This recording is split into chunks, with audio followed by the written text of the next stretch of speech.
Viewers like you make this program possible. Support your local PBS station.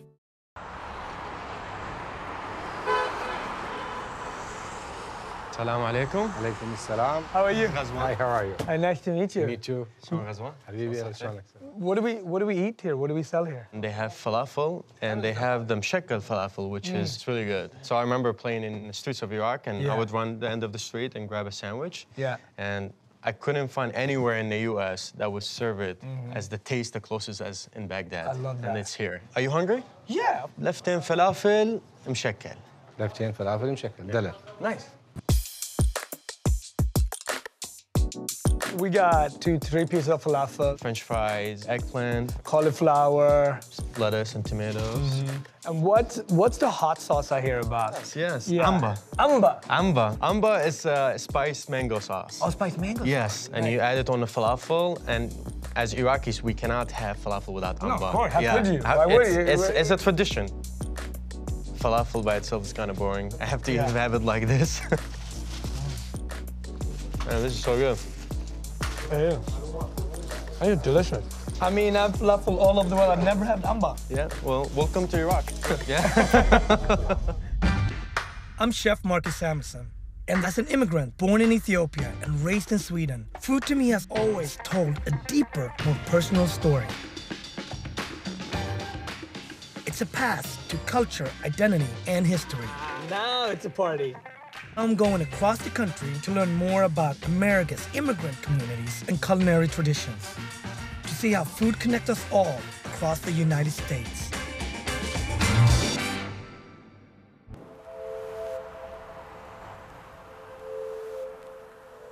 Detroit is iconic, right? Motor City, Motown, but it's also the home of one of the largest and most diverse Arab American communities in the country. When you drive from Detroit to Dearborn, it's less than 10 minutes, but it changes dramatically. You just go from urban landscape, abandoned buildings, and then you come to Dearborn, you're now in the suburbs.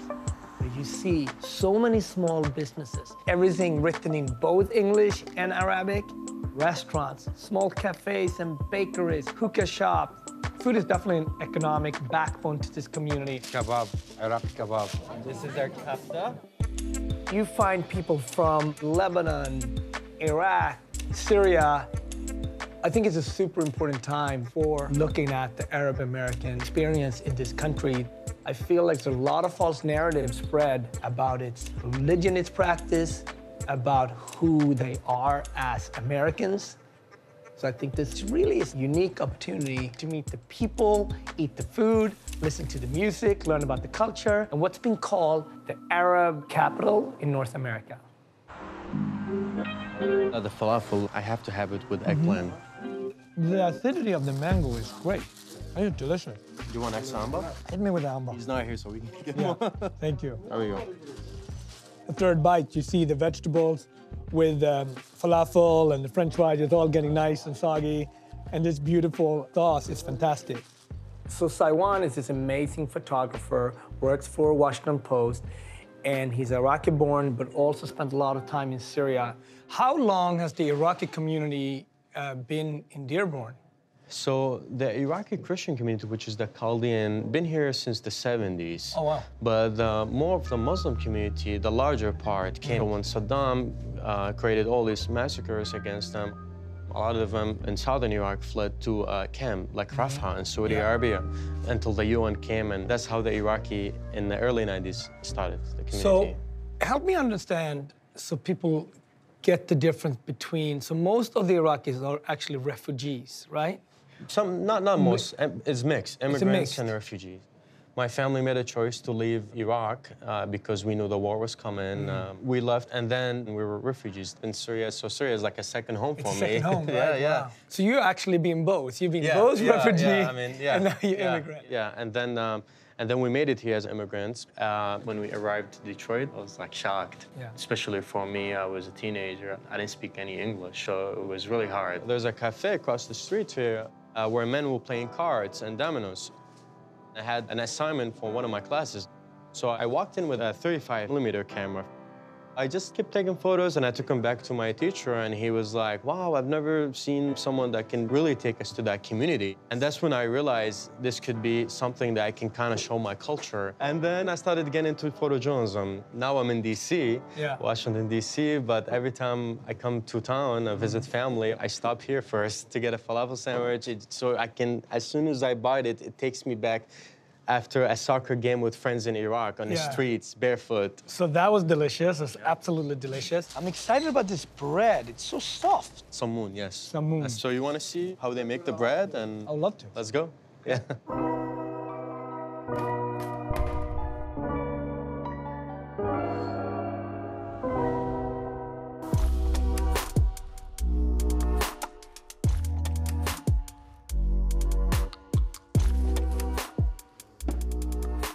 This is Haida.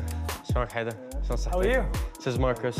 What's up? This is the Iraqi bread, Samoon. You have a very important job because all the people that come in that are Iraqi, they probably think about the old country, the home country. So it's important he makes it very authentic, right? He better.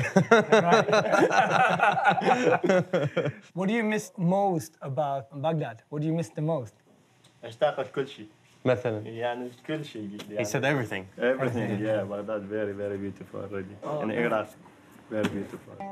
When we think about Iraq, the war has really been going on and off over 30 years. So we always think about as a place of conflict. You never see anything positive. So these small businesses here in Dearborn and Detroit is really counter-programming to that. This is a way to eat something, taste something, speak to someone that you may or may not fully understand their culture, but you can do it in the most human way by breaking bread. Growing up in Iraq, I never thought like faith could divide us. Christian, Muslim, we're all one. I remember as a kid, I would go with friends to the mosque. They would come with me on Sunday to church. Wow, and beautiful. it was, you know, we're living in a peace. But what you should know about Iraq, food is very delicious. Nice. I have to put that first. Yeah. But also the people are very welcoming, and they will always give you a samoon. Nice, I love it. هيدا حط لنا كم شوفنا شلون نحطه بالاوفن. عمود ماركوس يتعلم شوي. He's gonna teach you. Good, good, I love it.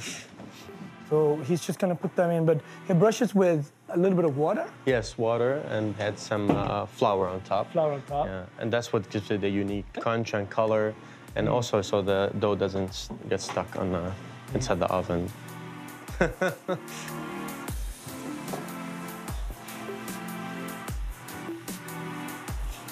Boom, push in. Oh, more. Being a baker in Baghdad and then knowing that skill gave him a job in America. You never know. Yeah, you never know. You never know. That's what's so great about America, that a lot of people come and bring their cultures with them. Especially what's about unique at Detroit and Dearborn, that whatever skill you have, you come here, it's almost like back home here. And that provides an easy way to become American here than just go into a city where like everything is different for them. Everything is totally new. Yeah, it's like a new world for them. So here you get introduced to the American culture slowly. And that's a key for a lot of immigrants and refugees to not have the culture shock right away. And Dearborn and Detroit provides that. Oh, wow. What is the goal of the يقول لك تحلم تفتح What dream مالك وحدك إلك. خلي يزوجونا هدية. He said, find him a wife. I'll be looking. That's it. So now we're in Dearborn. Now we're in Detroit. Now in Detroit. Across the street over there is Dearborn. Dearborn. Just that light. My very own experience as an immigrant to this country, at a very early age, around 22, 23, I was told, well, as a black chef in Europe, no one would come and support a black chef restaurant in Europe. So America was the only country that I could go and do my craft. So my story has many similarities with the immigrant community in Dearborn and Detroit, but also very different.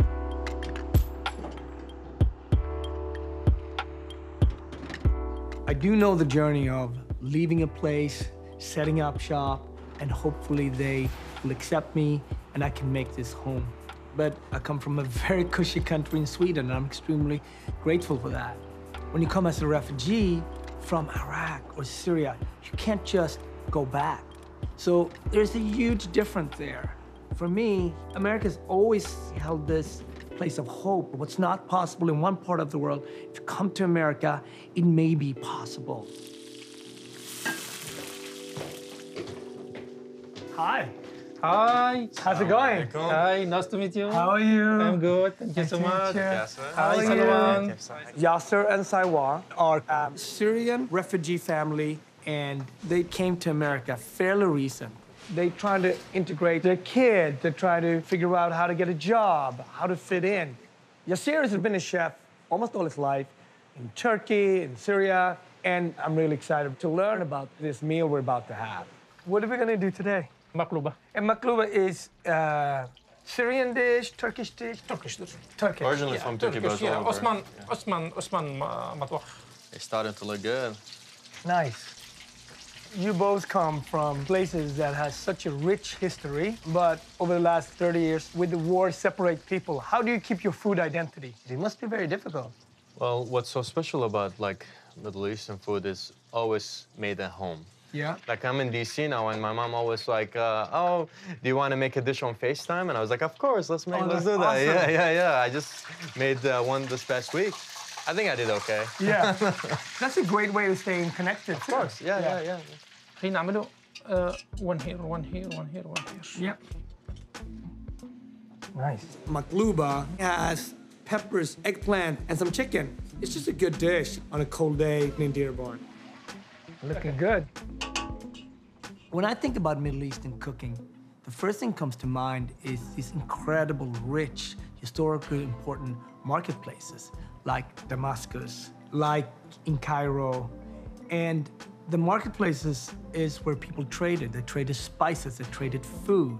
أشهر شيء بتجي عندك مثلا الكزبرة بتزرعها زراعة. When we think about spices in this country, we very often tend to think about spicy food. The spice blends of the Arab American culture, the Middle Eastern culture, it's floral, it's flavorful. You have things like coriander, cumin, cardamom, sometimes rose petals, sumac, Aleppo peppers. Brown pepper. Yes. Turmeric. Now we mix it. Well, that's what I love about Middle Eastern food. It's just very flavorful. Yeah. You know, floral. All of it sets up a delicious, rich, but not necessarily spicy in heat as we think about other cuisines. Good job. Both of you guys have emotional but also birth ties to Syria. How does it, when you see what's happening now on TV, week in, week out, how do you guys think about it? How does it make you feel? It's just a very sad situation because you know, it just you don't want your home to be destroyed. Yeah. I mean, if it's a house or if it's a country. Yeah. And you've seen it from your first home country, Iraq. Yeah. And now you see it from your second home country, Syria. Yeah. أي شعور شوي صعب كتير. I think there is a point where you can't even imagine how hard it is leaving everything you know behind. Maybe your home got destroyed. Maybe you have to go into one or two or several refugee camps. Can you even stick together as a family? وبتمنى ترجع الأمور مثل ما كانت وأحسن وترجع هاللاجئين وترجع هالعالم كلها على بيوتها على أهلها وعلى ناسها على موطنها وعلى أرضها بتمارس حياتها الطبيعية. I can sense there is hope. Yeah. Yeah. هذه خلصة هي. This is done. Finish, yeah. Finish. The name of the game in a Syrian home is hospitality. Yasser and his wife served us a feast. We came for the makluba. The table quickly filled up with a whole smorgasbord, a whole array of incredible dishes with saidiyah, which is just pan-fried tilapia with rice. Dolmas. There was also this beautiful lamb roll stuffed with pine nuts and fettush. Okay. Yeah. To be in Yasser's home, they have a small apartment, but yet they're cooking up a storm, a feast for us. There you go. Showing us all of their rich heritage and culture. It's extremely humbling. Ahmed, what is your favorite dish? What do you like to eat? I love a lot of fattoush. Nice. Islam, what do you like? Pizza. Pizza. Your mom and dad worked all day and you said pizza. This is really good. This is really good. I've never had it before. It's beautiful. When you eat this food, does it make him think about the old country? طبعا نحن اجينا من بلدنا بس ولكن جبنا معنا شو ذكرياتنا. وقت ما نحن بناكل هيك صراحة عم نتذكر بلدنا، عم نتذكر سوريا، يعني بنتمنى بس نكون ناكل هيك مع اهلنا، اخواتنا، قرايبينا، عارف شلون؟ Yeah. They want to make the country they live in beautiful. Yeah. All what they hope for is the chance. They just need to be given that chance that they can kind of really show their true color and really make this country proud of giving them the chance. I really hope that Dearborn, Detroit, can be this place of comfort that Yasser and his family can call home. Thank you so much for opening your home, and the food was fantastic, and congratulations to the youngest American. Thank you so much. Thank you, very thank you. Sure.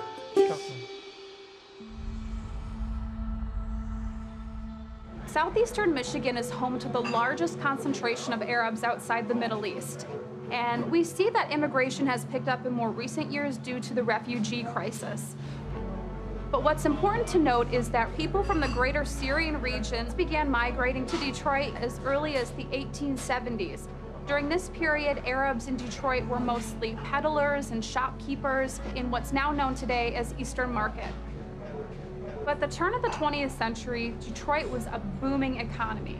Migrants were drawn to the area from all over the world, including African Americans from the American South, to begin working in the rising automotive factories. But more recently, Detroit has a reputation for being economically depressed, especially in the wake of deindustrialization and manufacturing going overseas. However, there's been efforts made by the city and local business owners to really invest in the city and to see it grow, not only in the central business district, but in outlying neighborhoods as well.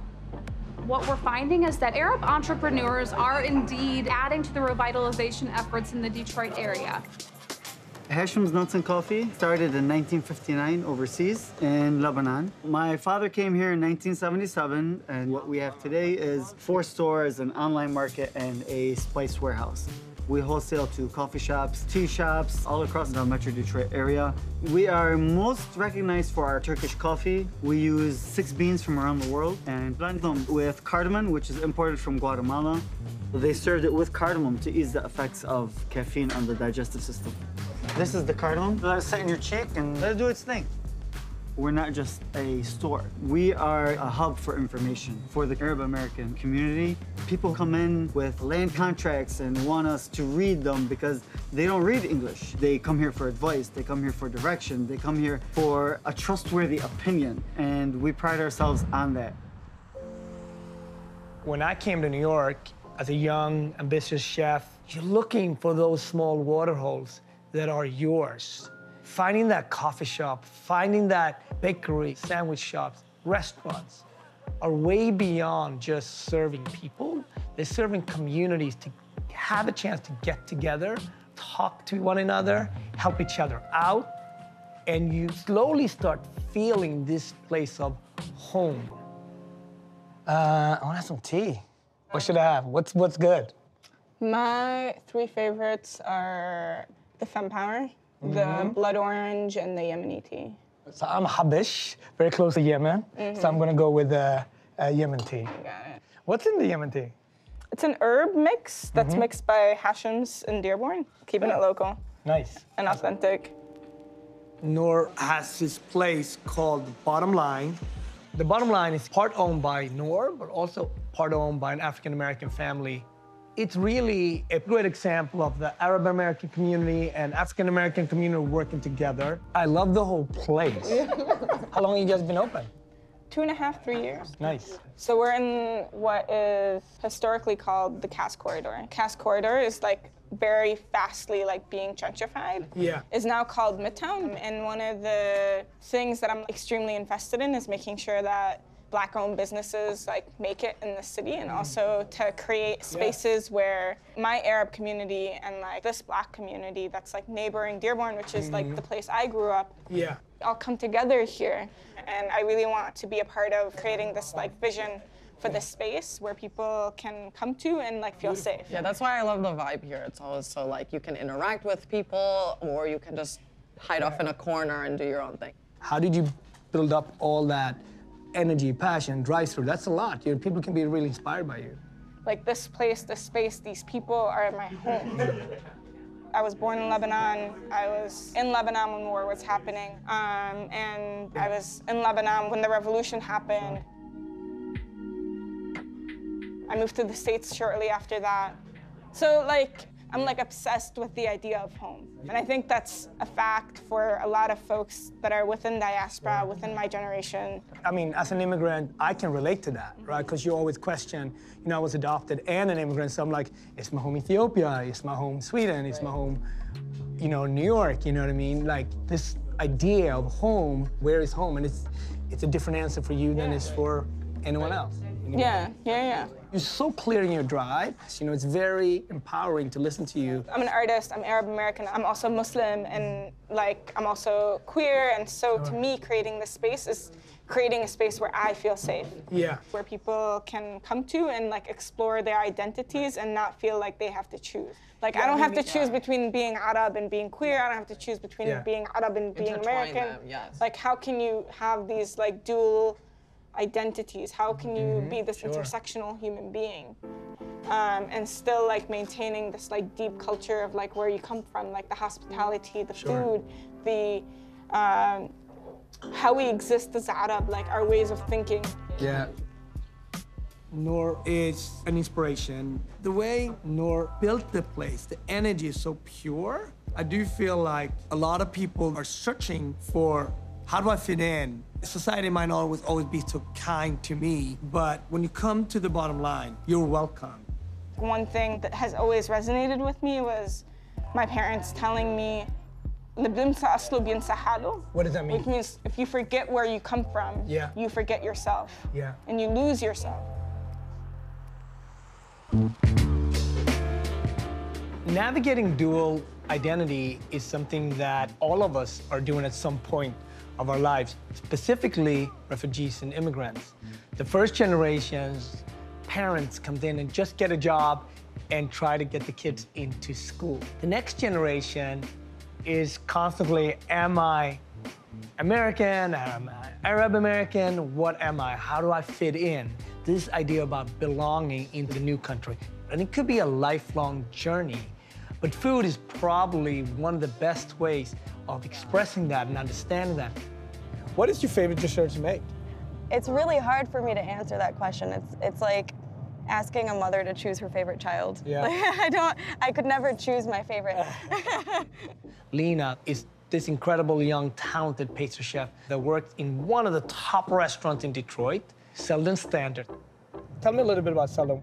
What type of joint is it? So it's a rustic style, small plates. We have very tight-knit relationships with Michigan farmers, Detroit farmers. We try to keep it in the fam. I think it's more on the simplistic side. Because we try to take like 3 ingredients and make them the star. One of the Lebanese desserts on the menu at Selden Standard right now is called halawa. Traditionally, it's a sugar base that is taken to caramel stage, 240 degrees. And while you're whipping tahini, you pour in the syrup, and it gets to a nougat-type texture. I also did a honey version, and it reminded me of a Snickers bar. So I dipped it in chocolate, and now I call it my Lebanese Snickers bar. Have your parents been to the restaurant?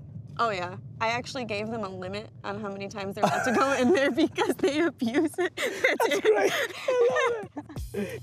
So we're leaving downtown Detroit, and we're heading up to Dearborn. I know that Dearborn has a large concentration of Arab American. Is there a difference between the Arab American community in Detroit versus Dearborn, or do you think it's similar? The Arab population in Dearborn is definitely more concentrated, but one of the things that I love most about Detroit is its melting pot society. There's so many different people. If anything, you stand out if you're different, and people like you attract people because you're different, and they always like hold you high, and they love it. And I love Detroit. What's the Dearborn community like? Family, I would say. Everyone knows each other. So everywhere you go, you're gonna see someone you know. Oh, cool. I can't go anywhere without running into a person. To I a know. cousin? Yeah, to a cousin, to a cousin's cousin. Yeah. Everyone knows each other. So Lena, you have Lebanese background. Were you born here or in Lebanon? I was born here, in Dearborn. In Dearborn. So Yeah. you're born, bred, buttered, Yeah. olive oiled in Dearborn. Yeah. My mom is a convert. Yeah. She's Irish. She was born in Boston. And my dad's family is all Lebanese. We kind of all, as a family, we're always in the kitchen. That's awesome. That's awesome. Cool. Here we are. This is nice. It's a really nice neighborhood. Can't wait to meet mom. I know, right? Yeah. They can't wait to meet you. Slippery. Hello, we're here. Hi, Mom. How are you?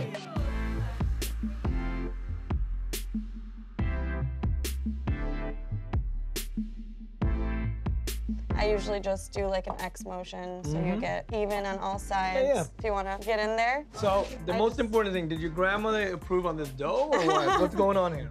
Whose recipe is this? My mom made the meat mix. Ah, I Yeah, see. it's in the family. So I assume there's a lot of cabbage in here then, or? And potatoes, you And know, potatoes, all of the course. Irish ingredients. Yeah, good. We're gonna make this dish lahma bajin, which is almost like I would say a Lebanese pizza or Lebanese pie. Is this similar to a pizza dough? Yes. Yeah, it's a straight dough. What are we making? You want me to do it? Yeah, of course. Show us the way you do it, please. I've heard like the first pizza is from like Egypt, like the region, like flatbread. Yeah. So this is similar to that. Yeah, right? it was made on accident. Someone Yeah. just left out porridge for too long and it turned into dough. So what do you have? Is this beef or lamb? It's beef. With Tomatoes, onions. any spices in here? Yes. Oh, yeah. There's sumac, salt, and pepper. It's great. I love sumac. It has You that can just toss it in the beautiful. meat. Just throw It it has right that in there. beautiful sort of citrus notes in the back. So what are we doing here? It's What a is little this called? stretch and pinch. That's a lahme, and this is the ajin. Ajin. Lahme is meat. Lahme is meat. Meat. Lahme, the meat. Can we go next? Can I work next to you? Yeah. We can work together. Ethiopian and Lebanon work together. We can do it. Okay. We can do it. I believe in you. So who came first? Who came from Lebanon? My brother, they call him Uncle Sam. He got Uncle the Sam. restaurant. What time? Is this in the 50s or? 68. 68. Yeah, 68. The reason she crimps it and makes the crust is because the fat renders and it'll run out into the pan. But if you do the crust this way, it stays in there. Yeah. And you get all that juicy Yeah. yumminess Beautiful. baked into the bread. And she's insisting on putting pine nuts in Pine it. nut. Well, these pine nuts are from Lebanon. These are from my Shiddos garden. My grandfather's Nice. picked them in Lebanon. It's in a pine cone, and he sits there with the rock, just And breaking crack them. Yeah. So how long did it take you to make this much, to open this much pine nuts? 7, 8 hours. Oh, wow. And what's your favorite dish, Lebanese dish? لحمة بعجين. They typically take like 10 to 12 minutes, but we're going based on color. We like that nice gold, deep, flavorful color. All right, our finished Came out so product. nice. Cheers. Thank you. I like it. It's not a complex dish. It's like actually, I like it. It's just an easy snack. Something you maybe eat before dinner or in between lunch and dinner. It's just really, really good. I have one more thing that I brought to cool. you from Selden. Kanafa is a very traditional Lebanese dessert. You'll see it at every family get-together. Yeah. And that's a little phyllo on top? Oh yeah, you start with shredded phyllo dough. And then traditionally it's made with feta and mozzarella, Yeah. but I did goat cheese instead. Because goat cheese gives it a more creamy texture and a tangy flavor, which I love. And then I do a little quenelle of ashta. Ashta is a Lebanese-style clotted cream, Yeah. and it's flavored with orange blossom and rose water as well. So this has almost like ricotta texture, Yes. right? Oh yeah. Some places cheat and they just buy ricotta and flavor it with orange blossom and rose, but But I don't think your grandmother would like even let that pass by, hell so we're not doing that. so when you get that gooey cheese, that's what you want right there. And that's something that probably a majority of the Lebanese desserts are filled with ashta. Do you infuse a lot of Lebanese flavors into dishes into the I pop-up? try to, but then I try not to as well because I don't want to be so, predictable. Because people are expecting. her, I'm people saying, are yeah. expecting. Oh, the Lebanese girl is gonna make a kafta. No, I think yeah, you should marry it. It took me a long time to start cooking with Ethiopian ingredients. Oh yeah. Because I didn't really know how would I incorporate it. It takes time because it's still for an American audience mostly. Yeah, it's new. Yeah, but I don't care. When you make desserts like this is so good. This is worth going back and forth. And more Lebanon in your dessert. Yeah. This is everything. Thank you. That's awesome. Grandma approves? Everything okay. Thank you. And Thank you very much. One of the beautiful things about being a chef is that you can express yourself and think about your identity through food. There will always be some Swedish pickling in my food. There will always be berbere at the table. And there will always be something from Harlem. When I taste Lena's food, I kind of feel the same thing. Constantly this idea between Lebanese ingredients, Lebanese techniques, married into these incredible pastries that are so delicious, that are more kind of New American or French in a way, but the way she combines it is very unique, and it makes Lena's desserts some of the best in Detroit City.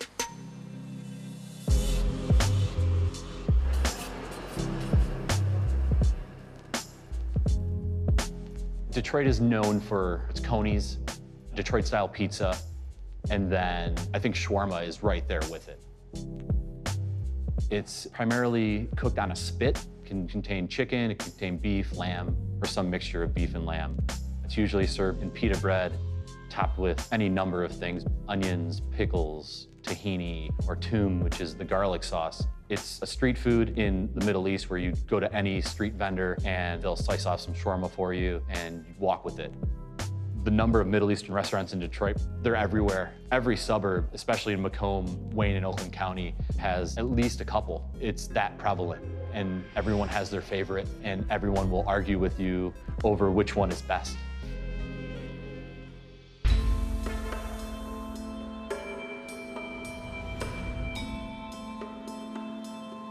People usually stand and play this. Oh, do they? I didn't know. I know this Ebony for sure. Chicken, anyone? You want beef? Chicken, veg? Chicken or beef? I can take the beef. Music has always been a big deal, of course, in Detroit, and I'm meeting Mona and Tunde. Their studio is in this church. Stunning, gorgeous. It's cold, but the spirit of the place is incredible. Chicken, beef, or veg? I see you on that chicken. Growing up and eating shawarma on the streets of Damascus, it's this incredible thing because it's like all of these different elements coming into one. And I feel like that's a really good representation of the world. You can kind of wrap everything in a pita and make it good. You got yours? Food is this funny thing. Like, you can call something Lebanese food or Syrian food, but all of these arbitrary political nation-state lines, they're so modern. And so for somebody to say, oh, that's Syrian food or that's Lebanese food, I'm just like, you know what? It's food and it's delicious, and let's enjoy it together because that's when it's best. I'm an immigrant. I'm an African immigrant to this country. So love to see African Americans and Arab Americans coming together and creating something that is very unique and inspiring for other communities to collaborate and work out together. I think we have a lot to learn from one another. Like, it's so important to come together, and I think that's one of the things that has been most inspiring about this moment in time. That's amazing to have each other as a community. Yeah. And everybody's so talented. That's really, really nice. I feel like being from Michigan keeps you humble. I am a Syrian American Muslim. I was raised in Flint, Michigan. I'm a poet turned rapper. All around the world, love women every shade. Rap my hijab, rap my hijab. Keep swagging my hijab, keep swagging my hijab, swagging my hijab, swagging my hijab. You guys worked on that here? Yeah, this is the space. This is like where we had all the sweat and tears and like. Yeah. How did your project come about? Mona hit me up I knew she was this like amazing spoken word artist, and she's like, I want to do an album. Yeah, I knew I needed somebody who would understand where I came from, somebody who understood the story of what it is to be a non-white person in America. We just kind of worked it out, and I feel like we spent at least 2 weeks here. We kind of lived on that couch for a hot minute. It says something all over the world when you come from Detroit. When people know think it. about cars and music, from Motown to Aretha Franklin, or even house music, right? House so music, Aretha, all of yeah. that stuff. Maybe people don't expect a female rapper with a Muslim spin on it. I think it startles people, especially the fact that I was pregnant in the Yeah. video. I think people were like, what is she doing? Like, that's No, not that's safe. awesome. So what's the comments been? Like both from friends and family, but also your community, because you're really representing something new and really forward-thinking. I think it's beautiful. You know, there's been a really funny mix, you know? So like white supremacists, Islamophobes, xenophobes, people who are anti-immigrant, anti-refugee, really coming on my case being like, oh, she's just a mouthpiece for ISIS. She's trying to bring Sharia law. Yeah. It's crazy. They went there with it? Death threats, Oh you my know, God. people in my Wow, I'm so email. sorry. Yeah, no, it's crazy. And then That is on the crazy. other side, you have some Muslims who believe that music is forbidden, who are like, yeah, she shouldn't be doing this. She's not even really Muslim. You know, it's similar to how like food is very emotional. Yeah. People feel something about it. They feel like it should sound like this, it shouldn't sound like this. It should feel like this, it shouldn't feel like this. And like food is the same way. And so for me, like being somebody who loves food and loves music, I'm sort of here like living in that world, trying to find a good balance, trying to just find my own rhythm, my own little sweet spot. So you got the where- critics on both sides. But guess Yeah. what? You can thank them both because they're going to make you better. And you're going to just like, Yeah. when you kiss your grandma, you're going to be like, peace. And I'm just like, I'm just out here living my best life, Yeah. you know? Yeah. Yes. I think cities with a little bit of an edge create love. People have to work together, people have to collaborate. And from collaboration, I think comes real love, come diamonds, you know? You get that power when people get together. Yeah.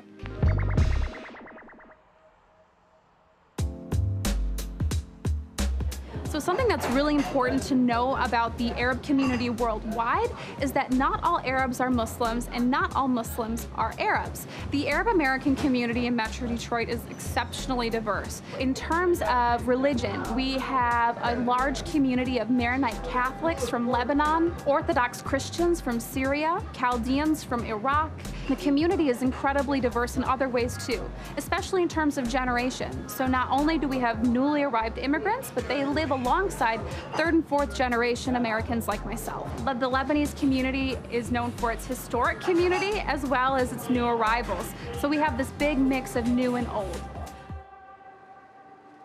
This here is, no two ways about it, one of the greatest places in Detroit. It's been in existence from the 20s. They open at 2 o'clock in the morning, and by 8 o'clock, everything is done. My name is Samir Aid. I am about the oldest restaurant that's been run by its owner in Michigan. When I first opened the Phoenicia restaurant, I remember very well, there were 3 restaurants in the state of Michigan for Lebanese food. Right now, there gotta be over 200 of them. Hi, guys. Ever since 1973, I've been coming down here. So I have dealt with the grandparents of these kids that run these operations now and their parents. And I enjoy that. You give me 4 of them. 4 of them. When I come here, it just gives me the feeling like great memories of the small place that I used to go to in Beirut. Only in Lebanon, everything was seasonal. Here, you can get anything you want all year round. There is no seasonal stuff anymore. You don't get the big boxes of the cukes, do you? Not the big ones, I got the small ones. So. Why don't you? I got these ones right there. So beautiful. No. By now, all these wholesalers know me, and they know me so well that when I ask them for lettuce of a certain kind, they would tell me, we have it, but not for you, because they know how fussy I am. And I attribute my success to this fussiness of everything. I just want to see how much seed's in there. Not bad. Give me a case. Give me a case of those. Granddad, mayor of the Lebanese community, is Samir. It feels so good being a customer. Samir knows every customer. He knows their kids. He might even know their grandkids at this point. How long have you had the restaurant? August 1st, 1971. Wow. He's extremely successful. Samir never stops evolving his business. He goes to the market 4 o'clock in the morning. He knows everyone at the market. He still picks his ingredients. He sends stuff back. That by itself is amazing. This looks delicious, by the way. This is what we call fattoush. Fattoush, I love fattoush. No Lebanese meal be complete without a little bit of olive oil to add to your baba ganoush and your hummus. Him and me, probably, if you squeeze us, you don't get blood, you get olive oil out of it. Me too, me too. You too? Yeah. I grew up under the nozzle of an oil press. The baba ganoush, the smokiness of the eggplant, they charred it really, really well. Yeah. Wow. I think it's the best baba ganoush I've ever had. Well, I'm glad you're enjoying it. But this is the smokiness. reason. Our baba ganoush, we make it from fresh eggplant that we charcoal here. But when you left as a young man, Lebanon, what type of country was Lebanon in the 60s? An absolutely gorgeous country, very live, very gorgeous. It was a wonderful, wonderful country. Yes. And I came in 1961, went to school in Denton, Texas, North Texas State University. I don't look it, but I forgot my hat and my boots. I forgot my boots. We made it in the cover boot, but you could definitely be from Texas. Why not?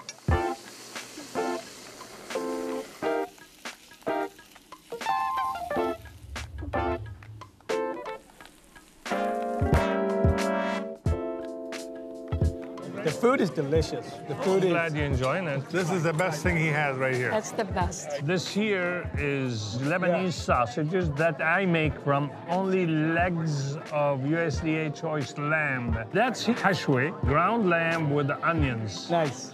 And here we have the star dish, right? This is here the kibineh. That's the queen of the table. It's wonderful. Eat a piece of the mint with it. Some people put some onion with it. Take a piece of bread, the soft bread, I put a lot of olive oil in it. a lot of olive oil. You don't have enough olive oil. I know you would say that.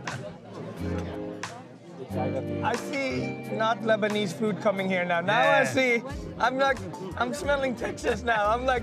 Do not use the sauce on them before you taste them. Taste them first. If you think they need sauce, then do that. Otherwise, don't do that. The menu is true Lebanese, and then you have the pork ribs. And I love it, the fact that he dared to do that, and he just wanted to he liked Texas, he spent time in Texas, he liked barbecue, so it's like, all right, I'm gonna put some pork in my Lebanese restaurant. The rub is great. Yeah, it is delicious.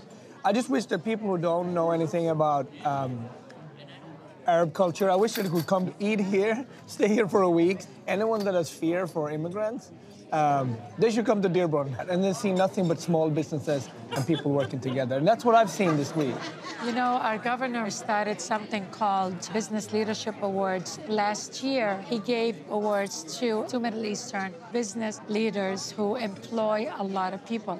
He wanted to change the false perception that people think immigrants come here to take away jobs, when in fact, they're becoming owners and creating jobs. That's why it's the land of opportunity. When you come to the United States, you start seeing things that literally don't exist in our part of the world. Yeah. You have security, you have rights. You live now longer in America than you have in Lebanon, right? Absolutely. I'm more American than Lebanese That's by what far. I want to know. So what do you... I'm American. You're American. Right now, as American as apple pie and Chevrolet. Yeah. When you think about Samir, he's really the embodiment of the American dream. That idea that you can come from a different country with different language and different culture and make it in the new country. I know he works really, really hard at it. He's created many, many jobs for the Arab American community here. But he also has this incredible level of pride for Detroit. His restaurant serves so many guests. And when they leave with a little bit more knowledge of the Arab American food. The pure Lebanese food is better Lebanese food than I've had in Lebanon. I've been to Beirut twice. I felt like that was the best Lebanese food I've ever had. It was incredible, impeccable. Thank you so much for showing me an amazing time, and your journeys are very inspirational. Thank you. It's a delight to meet you. To 47 more years of business. Thank you. No, I'm planning on 50, but I'll settle for 40.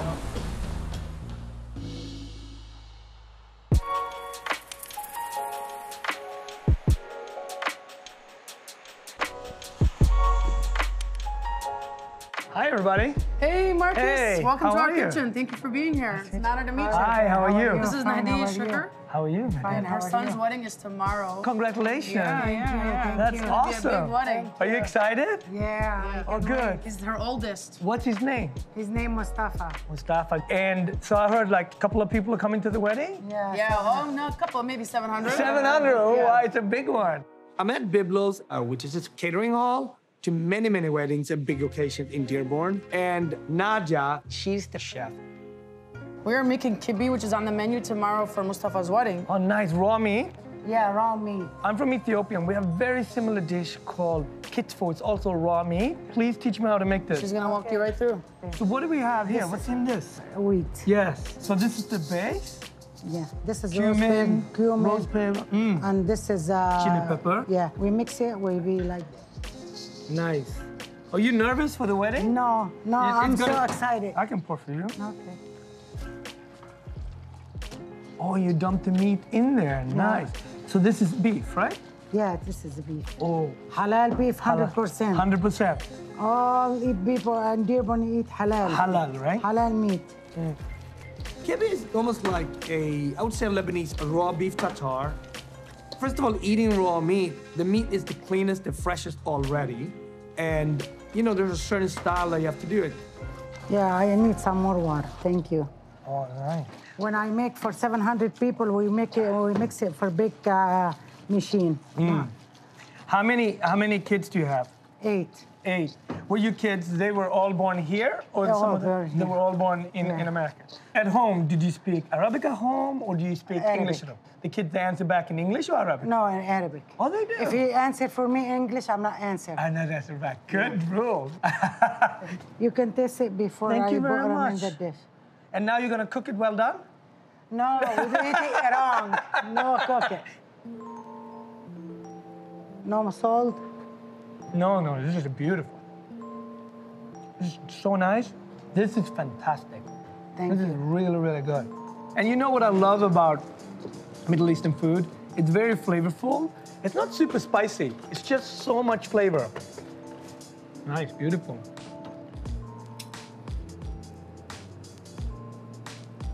No pepper. It's beautiful. A little heat, a little jalapeno. Nice. Well done. Thank you. Nadia got it. I got the best teacher ever, and her kibbeh. It's so delicious. You're not gonna share. Like, you're gonna eat all that. Yeah, I want to invite you for my son's wedding tomorrow. Thank you very much. I'll see you at the wedding tomorrow. Thank you so much, and congratulations. Thank you. Thank you. All of you guys, welcome, more than welcome.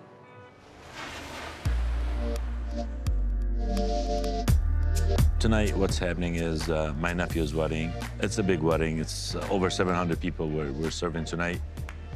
Everybody ready? Yeah. Okay, everybody got towels, gloves on? Let's see it. Okay, let's get to work. I'm the owner of Biblos Banquet Hall. I've been in Dearborn since '79, my hometown. I was born in Lebanon. I came to America, I was 13 years old. We started our family business, originally in the gas station business. But since my childhood, I love cooking. I like it so much. I started cooking at home and learning. We do 100% halal food. We do all kinds of weddings, and in the majority of the events, they come and they love our food. They like the Middle Eastern food. All right, let's do the hummus. I have a policy when we serve the food, I don't allow nobody to talk unless we have to, so we can concentrate on the looks of the plate, and the quality is gonna come out in front of the guests. Hummus, we like to call the bride of the table. So if you don't have hummus at a wedding, it's kind of like not having a bride. All right, make sure you put the pomegranates on, the baba ganoush. Wash these, put the strainer, put them in the cold water, have them ready for me over there. Okay, we gotta make a little bit of tabbouleh. The tabbouleh contains is chopped parsley, diced tomatoes, and we got some chopped onion, green onion. On top of that, we use homemade dry mint, crushed wheat.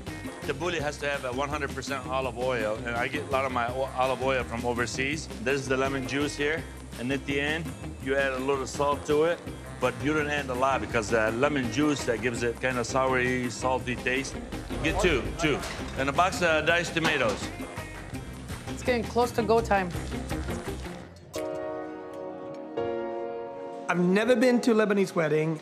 It's something that I've always wanted to do. Even in the lobby, you can start feeling the energy. Did you come directly to Dearborn? Directly from Lebanon to Dearborn. To Dearborn. The majority of the people in the community knows me very well, and it's like a you know, it's a tight community, a small community, and everybody knows everybody. So. Well, congratulations, it's a big day today. Thank you very much. It is for my nephew. He's a doctor, and his wife-to-be, she's a pharmacist. And they have a lot of friends and co-workers and big family on both sides. You guys are gonna enjoy it. How are you? I did. Nice to meet you. Yeah. How are you? We're guests of Nadia and Joe, the organizer, the caterer to many, many weddings and big occasions in Dearborn. We're gonna be just going this way, Chef. Okay, I'm so excited. I know. Right? This is gonna be the funnest. This has been the most anticipated wedding for a year. Yeah. I sat with Joe's family, and they presented this incredible mezze platter. The hummus was on point. Of course, we have pita with everything. How's everything going over here, you guys? We're good. How's the food tasting? Thank you very, very good. Thank you very much. And it's so cool because there's no alcohol, right? It's a Muslim Lebanese wedding, but people are pumped. The joy, the spirit. And I was just watching this wedding theater. Can we have your attention, please? Introducing the king and the queen of the night, ladies and gentlemen. Let's give a big round of applause لأحلى عرسان دكتور مصطفى وفرح شكر معكم لين أحمد حنفوق. أهلا وسهلا.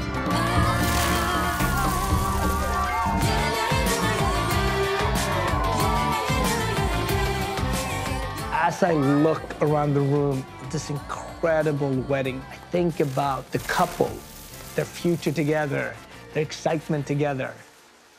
Now I have a little better understanding from my humble seat about this incredible, complex, layered, but super successful community. From Yassir's family that just got here. Welcome to America. To Samir that's been here for almost 50 years. Everybody is an immigrant in this country. To Noor and Lena, they're young and modern. So many small businesses that provide an economic backbone for refugee immigrants. Fresh bread. Setting up the next generation of Arab Americans. They're now our Americans and are contributing with their passion for America, but also for their own culture. There you go. I love it, love it. I feel really lucky to be invited in and also be able to show to the world how beautiful this community really is.